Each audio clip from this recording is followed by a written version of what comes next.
बटेंगे तो कटेंगेचे खरे master mind जर कोण असतील तर ते सन्माननीय फडणवीस आहेत। बटेंगे तो कटेंगेची खरी झळ जर कुणाला बसली असती तर ती महाराष्ट्राला बसली असती। बटेंगे तो कटेंगेचा खरा फायदा कुणाला झाला असता तर तो महाराष्ट्रातल्या विदर्भातल्या लोकांना झाला असता। बटेंगे तो कटेंगेचे जे काही मार्केट केलं जातं ते फक्त महाराष्ट्रासाठीच नाही तर दिल्लीत बसून महाराष्ट्राकडे ज्यांचं लक्ष आहे त्यांच्यासाठी बटेंगे तो कटेंगे। आणि बटेंगेचे खरे लाभार्थी कोण असतील तर ते जे.पी. नड्डा असतील, ज्यांना प्रत्येक राज्यातील म्हणजे महाराष्ट्रातील प्रादेशिक पक्ष संपवायचे आहेत। आणि त्याचा सगळ्यात जास्त फायदा बटेंगे तो कटेंगेचा लाभार्थी जर कोण असेल ते आदरणीय विश्ववंदनीय महाराष्ट्रातले नेते फडणवीस साहेब। मित्रांनो, हे कसं काय याचं उत्तर शोधण्याचा मी प्रामाणिक प्रयत्न करणार आहे। सर्वांना सप्रेम नमस्कार, जय जाऊ, जय शिवराय, जय महाराष्ट्र।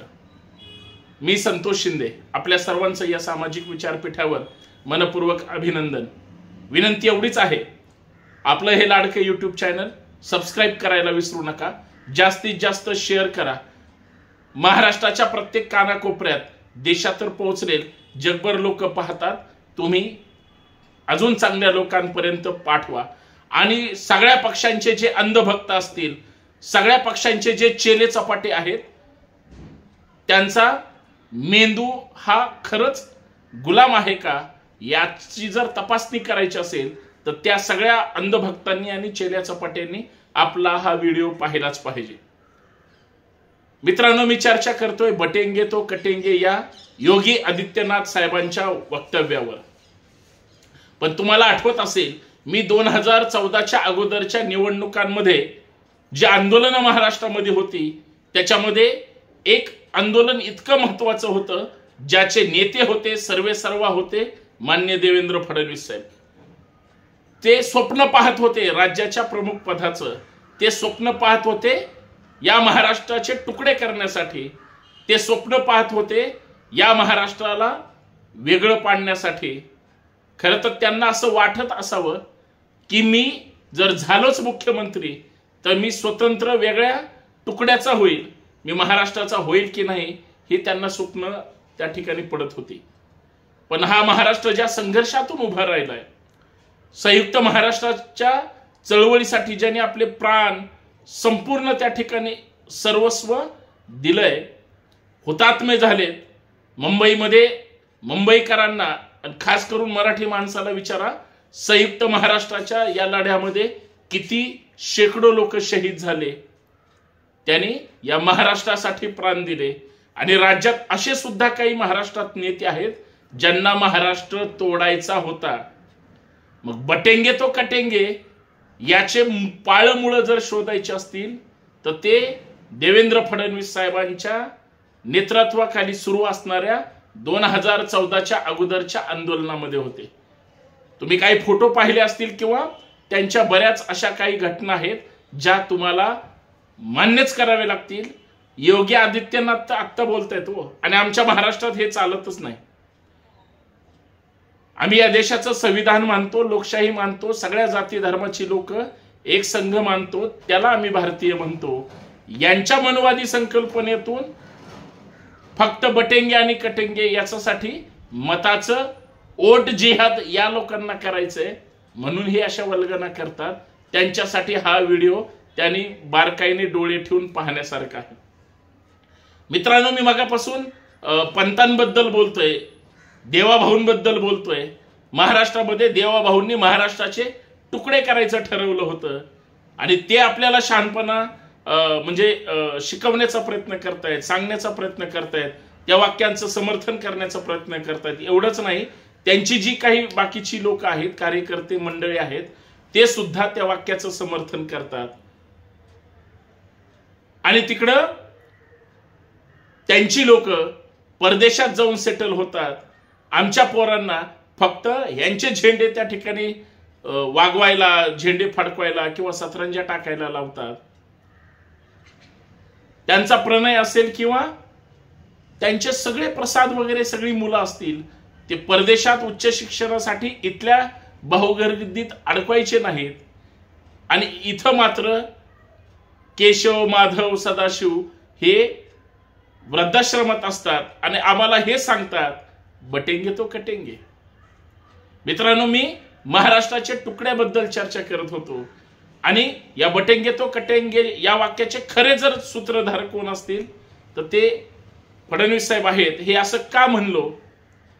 तुम्हाला आठवत असेल, या महाराष्ट्रामध्ये महाराष्ट्राचे तुकडे करण्यासाठी महाराष्ट्रात एक आंदोलन सुरू होतं साधारणतः 2012-13च्या दरम्यान, म्हणजे 2014च्या निवडणुकीच्या थोडं काही दिवस अगोदर स्वतंत्र विदर्भवाद्यांचं ते आंदोलन होतं, आठवत असेल तर. जांबवंतराव धोटे साहेब असतील किंवा अजून बरीच लोक मला वाटतं त्या आंदोलनामध्ये काम करत होती. देवेंद्र फडणवीस साहेब सुद्धा त्याच्यामध्ये स्वतंत्र विदर्भ झाला पाहिजे यासाठी आंदोलन करत होती. याचा अर्थ संयुक्त महाराष्ट्र चळवळीसाठी ज्यांनी ज्यांनी आपले प्राण दिले, हुतात्मे झाले, त्यांची किती मोठी क्रूर चेष्टा आहे. त्याच महाराष्ट्राचे नंतर हेच फडणवीस साहेब मुख्यमंत्री झाले. लोकांनी स्वीकारलं, परंतु महाराष्ट्राचा एक विदर्भ नावाचा तुकडा बाजूला करून याच फडणवीस साहेबांना स्वतंत्र विदर्भ, स्वतंत्र राज्य करायचं होतं. मग बटेंगे तो कटेंगे हे तुमच्यासाठी आहे का आमच्यासाठी, हे आता पाहणं, शोधणं किंवा शुद्ध अंतकरणाने विचार करणं गरजेचं आहे.